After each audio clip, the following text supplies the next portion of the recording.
سید مرتضی اپنے زمانے کے فل فلیج مرجع تھے، کیسے ان کی فضیلت آپ تک پہنچاؤں میرے پاس الفاظ نہیں۔ ان کے ایک شاگرد تھے شیخ طوسی، جو اپنے استاد کے بعد خود اتنے بڑے مرجع بنے۔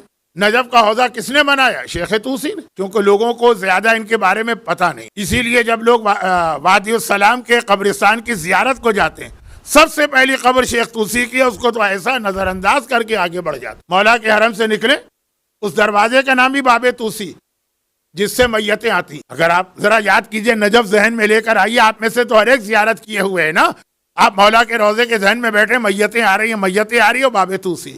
جیسے ہی نکلیں گے، لیفٹ سائڈ پر جو مسجد گنبد بھی ہے اس کے اوپر، وہ شیخ طوسی کی قبر۔ نجف کا حوضہ بنایا انہوں نے، جو آج تک چل رہا۔ یہ شیخ طوسی کا اتنا بڑا کارنامہ ہے، لیکن خالی یہ کارنامہ نہیں، ان کی ایک کتاب استفسار ہے، کبھی اس کی ڈیٹیل پڑھیے گا، آج وقت نہیں۔ تو یہ شیخ طوسی شاگرد ہیں، جیسے آغا سیستانی شاگرد تھے آغا خوئی، سید مرتضی کے شاگرد۔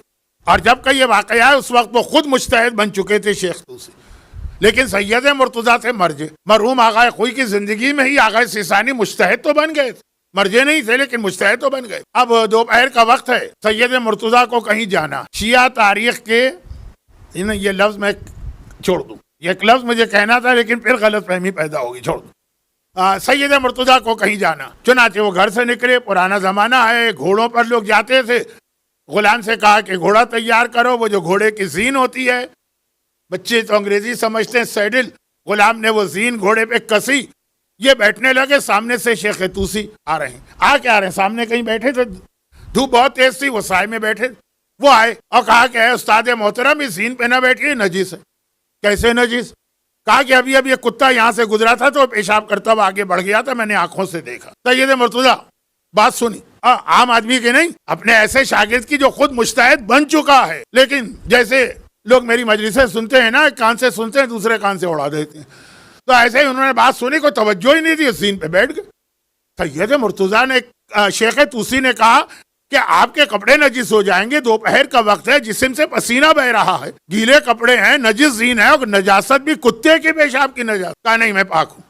ارے کیسے پاک ہیں؟ میں آنکھوں دیکھی بات کہہ رہا ہوں۔ کہا میرا فتویٰ ہے کہ گواہی کم سے کم 2 کی ہونا چاہیے، تم 1 ہو، ٹھیک ہے، بہت بڑے ہو، عادل ہو، مجتہد ہو، لیکن 1 ہو۔ شیخ نے کہا لیکن میں تو آنکھوں دیکھی بات بتا رہا ہوں، کوئی سنی سنائی بات نہیں، کہا لیکن 1 ہو۔ فتویٰ ہے کہ 2۔ جھگڑا اتنا بڑا علمی جھگڑا ہمارے یہاں کا جھگڑا نہیں کہ ایک دوسرے کے گریبان پکڑا اور مکے مارے اور آستینیں پلٹی اور تم ایسے ہو، تمہاری ماں ایسی ہو، تمہارا نہیں، علمی جھگڑا۔ کہا کہ اب یہ مسئلہ کیسے حل ہو؟ یہ تو دونوں ہی تقریباً مرجع، ان کا مسئلہ کیسے طے ہو؟ کہا کہ ہم تو رہتے ہی نجف میں، باب مدینۃ العلم کا شہر ہے، علی کا شہر ہے، علی سے پوچھو۔ پرچے پہ مسئلہ لکھ کے مولا کی زری میں ڈالا گیا۔ یہ وہ زمانہ ہے جو رات کو حرم بند ہو جاتا، یہ ابھی 10 سال پہلے تک ہوتا تھا نجف میں۔ پرچے میں لکھ کے یہ پرچہ زری میں ڈالا گیا، حرم بند ہو گیا۔ فجر سے کچھ پہلے نماز شب کے وقت میں آئے، اور جیسے ہی دروازہ کھولا دیکھا وہ پرچہ زری کے باہر پڑا، اٹھایا تو اس پہ جواب بھی لکھا ہوا، الشیخ و محتم الحق و مع ولدی و شیخ و معتمدی، حق میرے بیٹے سید مرتضی کے ساتھ ہے، لیکن شیخ جو ہے وہ بھی غلط نہیں کہہ رہا، اس پہ مجھے بھروسہ ہے، وہ ٹرسٹ وردی ہے، لیکن حق بیٹے کے ساتھ۔ کیونکہ حق کیوں ساتھ ہے؟ جب اس کا فتویٰ یہ ہے کہ 2 عادلوں سے نجاست ثابت ہوتی ہے تو اگر 1 ہے تو نہیں مانا جائے گا۔ لیکن کیا آج کے زمانے میں یہ مسئلہ اس طرح چلے؟ چاند کی گواہی کا مسئلہ آتا ہے، چاند تو بہت بڑا مسئلہ ہے نا، 2 ہونے چاہیے، لیکن بغیر گواہی کے بھی اگر آپ کو اطمینان ہو جائے کہ چاند ہو گئے۔ میں اس مسئلے کو چھیڑنا نہیں چاہتا ہوں، وقت بھی کم ہے اور ویسے ہی بہت ہماری قوم کنفیوز، لیکن اور ساری چیزوں میں کہ آج اگر آپ کے سامنے کوئی چیز نجس اور آپ اپنے بیٹے سے کہیں کہ یہ چیز نجس ہے، تو بیٹا کہے گا بابا آپ اکیلے، تب آنکھوں دیکھی بات بتائیں آپ، آج چل جائے گا ایک گواہ کا مسئلہ۔ کیوں؟ یہ شیخ مرتضی انصاری نے شیعہ اجتہاد میں ایک انقلابی تبدیلی کی، خالی گواہی کی نہیں۔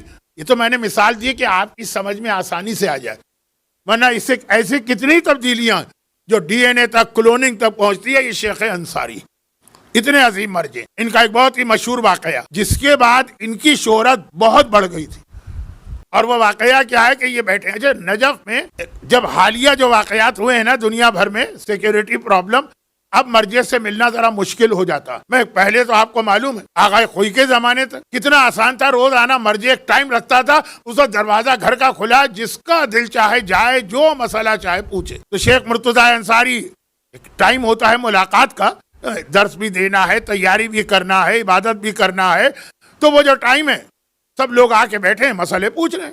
بہت عظیم مرجع, میں کیسے ان کا مزید تعارف کراؤں, وقت بھی میرے پاس نہیں. تو ایک دم سے ایک ایسا آدمی داخل ہوا ان کے ڈرائنگ روم میں یا جہاں بیٹھتے ہیں ملاقات کا جو کمرہ, کہ کوئی اس کو نہیں جانتا. نجف میں یہ کوئی عجیب بات نہیں, نجف کی اپنی آبادی کم ہے, زائرین تو آتے رہتے ہیں سارا سال, اور مرجع سے زیادہ تر زائرین ہی ملاقات کرتے ہیں. جو وہاں کے لوگ ہیں ان کو ضرورت ہی نہیں ملاقات کی. تو ایک نیا آدمی آیا جس کو کوئی نہیں جانتا, تو کوئی عجیب بات نہیں.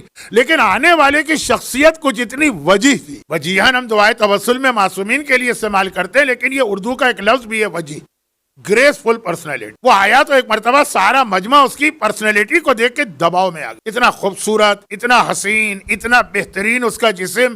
اور وہ آیا اور آنے کے بعد آگے بڑھ کے شیخ کے پاس گیا, کہا شیخ ایک مسئلہ پوچھنے آیا. یہ واقعہ ضروری تھا کیونکہ شیخ کو جو اسٹیٹس آگے چل کے ملنے والا وہ نہیں ملتا اگر یہ والا واقعہ نہ ہو.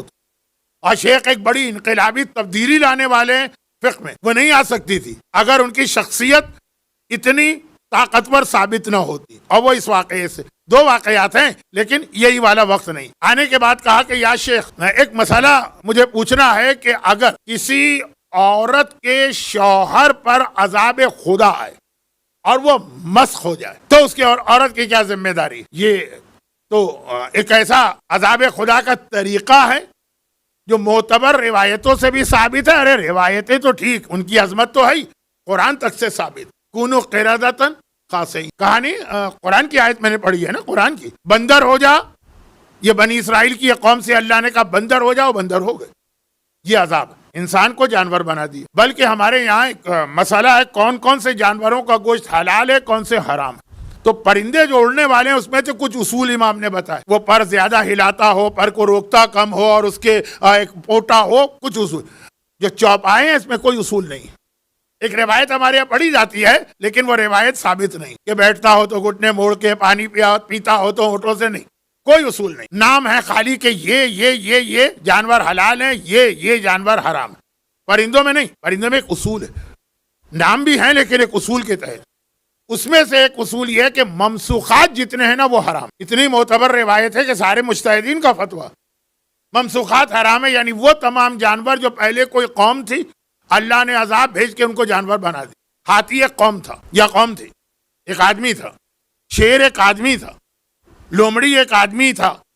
تھی کا میں اس وقت نہیں فیصلہ کر پا رہا ہوں. خرگوش ایک عورت تھی. کسی نے کہا کہ مولانا یہ سمجھ میں نہیں آتا, خرگوش تو بہت خوبصورت جانور ہے, پتہ نہیں انگریزی میں کیا کہتے ہیں, کہیں ریبٹ, کہیں بنی, کہیں ہیئر, پتہ نہیں کیا لفظ, چھوٹے بڑے کا شاید فرق ہے. تو بہت خوبصورت جانور لگتا ہے ہمیں. حرام ہے کیونکہ یہ ممسوخات. میں نے کہا وہ عورت کے بارے میں بھی ہے کہ بڑی خوبصورت عورت, اللہ نے اسے جب جس جانور میں بنایا تو وہ خوبصورتی برقرار رکھتے ہوئے بنایا. اور اس کی غلطی کیا تھی؟ وضو غسل ٹھیک نہیں کرتی. یہ ہمارے یہاں بھی آج کل بہت سی عورتیں غلطی کرتی ہیں. وضو کر رہی ہیں, خالی وضو کرنا تو کافی نہیں, صحیح ہونا چاہیے. غسل میں تو اور میں نے عورتوں کو غلطی کرتے دیکھا, لیکن یہ منبر مسائل بیان کرنے کا وقت نہیں ہوتا ہے, اس لیے آگے بڑھتا ہوں. وہ تمام جانور جو کوئی قوم تھی اور عذاب خدا ہے. عورتیں مجھ سے بہت کمپلین کرتی ہیں, مولانا آپ ہمیشہ عورتوں کے خلاف ہی پڑھتے ہیں, ذرا کچھ مردوں کے خلاف بھی پڑھیے.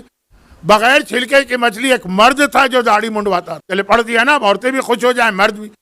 عورت مسخ ہو کے بھی اتنی خوبصورت رہی خرگوش, وہ بغیر چھلکے مچھلی تو بڑی بھیانک ہوتی. مرد جب مسخ ہوا بغیر داڑھی کے تو داڑھی کیوں منڈواتے, اچھے لگیں گے.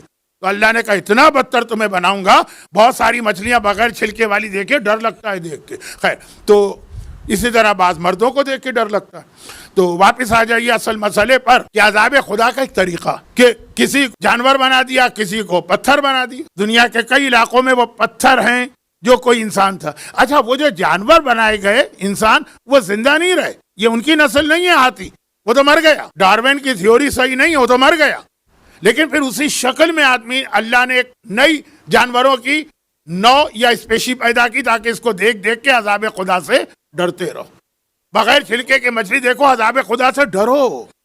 یہ عذاب آیا خرگوش دیکھو تو عذاب خدا سے ڈرو. خیر تو اب یہ آ کے اس نے سوال کیا کہ یہ عذاب تو آیا ہے, معتبر روایتوں سے آیا ہے, اتنی معتبر کہ اس پر حرام کا فتویٰ دیا گیا اور قرآن کی آیت میں بھی آیا. تو ایک عورت ہے بیچاری, اس کے شوہر نے کوئی ایسی غلطی کی کہ عذاب آ گیا, وہ مسخ ہو گئے. اب وہ عورت کیا کر؟ شیخ نے کہا کہ اول تو تمہارا سوال نامکمل بھی ہے اور غلط بھی ہے. اچھا نامکمل بھی ہے غلط بھی ہے, نامکمل کیوں ہے؟ کہا پہلے بتانا پڑے گا کہ اس پر کیا عذاب آیا, اس کو اللہ نے جانور بنایا ہے کہ پتھر بنایا ہے. کہا فرق کیا پڑتا ہے, عذاب آ گیا؟ کہا نہیں فرق ہے, جانور بنایا ہے تو اس کی عورت, اس کی بیوی اپنے آپ کو طلاق والی سمجھ کے طلاق کا عدہ رکھ کے آزاد ہے, اور اگر پتھر بنایا ہے تو اس کی بیوی اپنے آپ کو بیوہ سمجھ کر وفات کا عدہ رکھ کر آزاد ہے. دو عدے ہیں اسلام میں, طلاق کا الگ ہے, وفات کا الگ. طلاق کا عدہ کیا ہے؟ طلاق کا عدہ 5 منٹ سے لے کے 3 مہینے تک ہو سکتا ہے. اگر کوئی عورت مثلا طلاق اس کو ملی اس وقت وہ حاملہ تھی, ہمارے یہاں یہ کنسپٹ ہے کہ حاملہ عورت کو طلاق نہیں دی جا سکتی, ہے غلط کنسپٹ. وہ حاملہ تھی, 5 منٹ کے بعد اس کی ڈیلیوری ہو گئی, تو حاملہ عورت کا عدہ کیا ہے؟ Delivery 5 minute. اور اگر نہیں ہے تو 3 مہینے. پورا مسئلہ نہیں بتا رہا ہوں, عمل نہیں کیجیے گا, تفصیل معلوم کیجیے گا. بہرحال طلاق کا عدہ میکسیمم 3 مہینے ہے, منیمم 1 منٹ. وفات کا عدہ 4 مہینے 10 دن تو ہے. اور اگر عورت حاملہ ہے اور اس سے زیادہ اس کو ڈیلیوری میں لگیں گے تو زیادہ. تو اب یہ 2 الگ عدے. اس آنے والے نے کہا یہ 2 کیوں فتوے؟ کہا اس لیے کہ اگر اس کا شوہر جانور بنا تو زندہ ہے نا, عقل چلی گئی. اگر کسی عورت کا شوہر پاگل ہو جائے تو اس کا کیا حکم ہے؟ طلاق والا. زندہ ہے, عقل نہیں. اور وہ جو پتھر بنا ہے, میت کا کیا حکم ہے؟ میت جو ہے وہ پتھر کی طرح ہے, روح ہی نکل گئی ہے, زندگی ہی نہیں رہی ہے. وہاں 4 مہینے 10 دن ہے. یہ شوہر اگر پتھر بنا ہے, 4 مہینے 10 دن اس کی عورت جو ہے, اس کی بیوی جو ہے وہ عدہ رکھے گی. جانور کا مطلب ہے زندگی ہے, عقل نہیں. تو وہ کسی کا شوہر اگر پاگل ہو جائے, چاہے اپنی بیوی کی وجہ سے ہی پاگل ہوا ہو, اس سے غرض نہیں ہے کہ کیوں پاگل ہوا, لیکن بہرحال طلاق. اور یہاں پہ میت کا وفات. لیکن اچھا شیخ نے کہا کہ تمہارا سوال نامکمل تھا, پہلے بتاؤ کیا ہوا. اس نے کہا اچھا سمجھ میں آ گیا.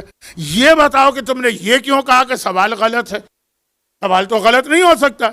کہا سوال اس لیے غلط ہے کہ یہ پہلے کی قوم میں تو صحیح تھا, لیکن قرآن نے کہا وما کننا معذبین وانت فیہم, اے رسول تیرے آنے کے بعد اب تیری امت پہ یہ والا عذاب تو نہیں آ سکتا.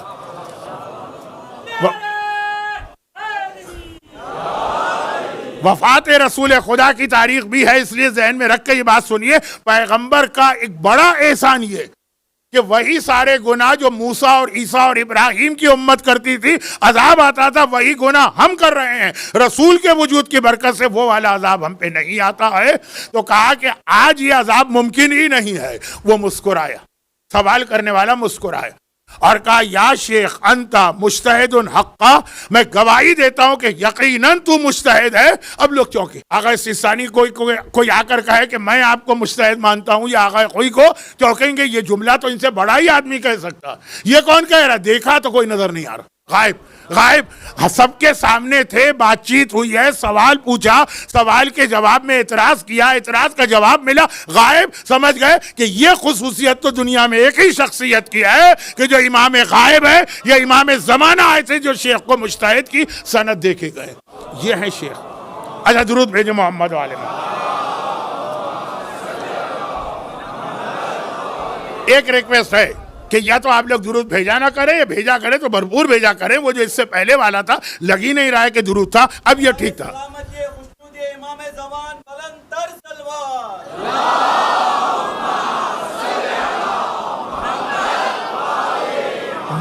یہ زمانے کا امام جب ان کو مجتہد کی سند دے کر گیا, پھر جو شیخ کی شخصیت بنی اور پھر ان کا علم ظاہر ہوا.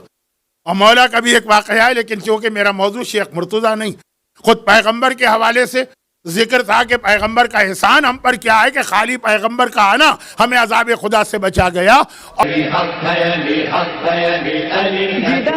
ہے ادھر مولا, جدھر حق ہے ادھر مولا, جدھر مولا ادھر حق.